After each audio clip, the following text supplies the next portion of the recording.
இந்த ராசிக்காரர்களுக்கு 2இல் குரு வருவதால் பணம் ஓடி ஓடி வரும். இந்த ராசிக்காரருக்கு மகம் 1 2 3 4 பாதங்கள், பூரம் 1 2 3 4 பாதங்கள், உத்திரம் 1ஆம் பாதம் முடிய ஆக 9 பாதங்களை கொண்டது. இந்த ராசிக்கு அதிபதி ஆத்மகாரகன் என்று சொல்லக்கூடிய சூரியன் ஆகும். இந்த ராசிக்கு 2ஆம் இடத்தில் குரு பகவான் இருப்பது மிகவும் உயர்ந்த உன்னத இடமாகும். இந்த ராசிக்காரர்களுக்கு திடீர் அதிர்ஷ்டமும் பணமழை கொட்டுதலும் நல்ல கண்ணுக்கு தெரியாமல் இருக்கக்கூடிய பணவரவு வருதலும் நல்ல செல்வாக்கும் ஏற்பட வாய்ப்பும் உள்ளது.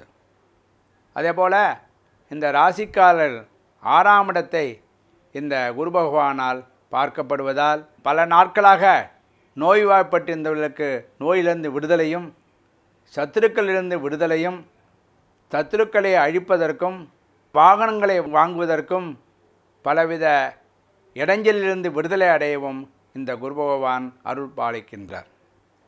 அதேபோல் இந்த ராசிக்காரர்களுக்கு 8ஆம் இடத்தை குரு பகவான் பூர்ணமாக பார்ப்பதால் ஆயுளில் விருத்தியும், பல உடம்பில் உள்ள ரணவியாதி என்று சொல்லக்கூடிய கண்ணுக்கு தெரியாமல் இருக்கக்கூடிய வியாதிகள் மறைவதற்கும், சில பேருக்கு ஆயுள் மூலமாக பலவித இடைஞ்சல் இருந்தாலும் அந்த இடைஞ்சலை நிவர்த்தி செய்வதற்கும் இந்த குரு பகவான் அருள்பாலிக்கின்றார்.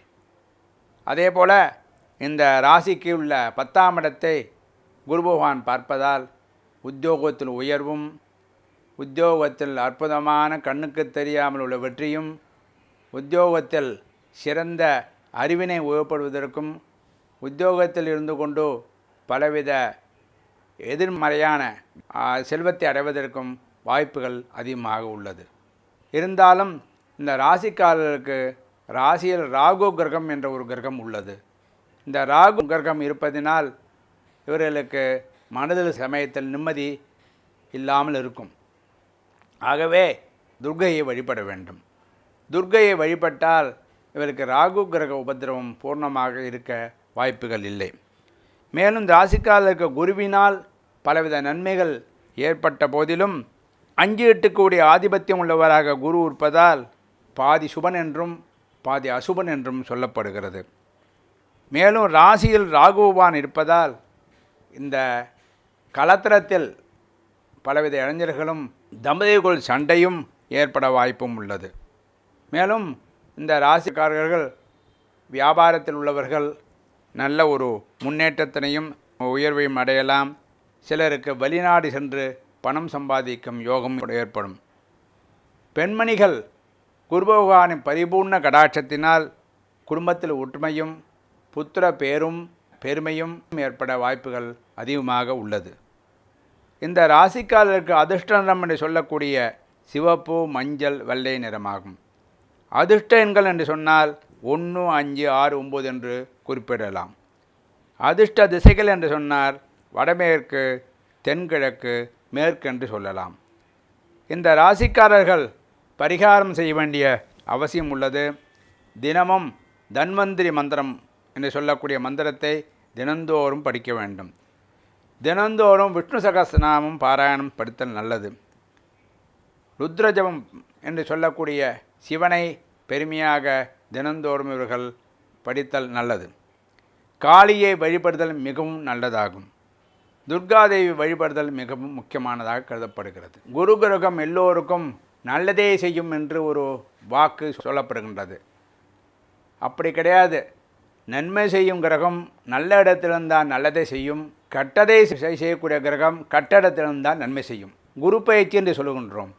குரு பயிற்சி என்றால் ஒவ்வொரு ஆண்டும் இந்த குரு கிரகமானது ஒரு ராசியிலிருந்து அடுத்த ராசிக்கு தாண்டி செல்கின்றது.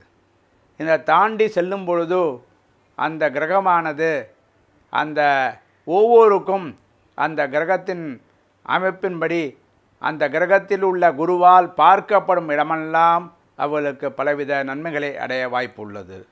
அதே போல் இந்த ஆண்டு 2/8/2016 காலை 8:30 மணிக்கு இந்த குரு பகவான் உத்திர நட்சத்திரம் 2ஆம் பாதத்தில் கன்னியா ராசியில் பிரவேசிக்கின்றார். அப்பொழுது இந்த கன்னியா ராசியில் இருந்து கொண்டு 5, 7, 9ஆம் இடத்தை பார்க்கப்படுகிறது. ஒவ்வொரு ராசிக்கும் குரு பார்வையினால் பலவித நன்மைகளை பூர்ணமாக அடைவதற்கும் அதனை சுகமாக அனுபவிப்பதற்கும் கடவுள் தட்சிணாமூர்த்தி என்று சொல்லக்கூடிய குரு பகவான் நமக்கு பலவித நன்மைகளை செய்கின்றார்.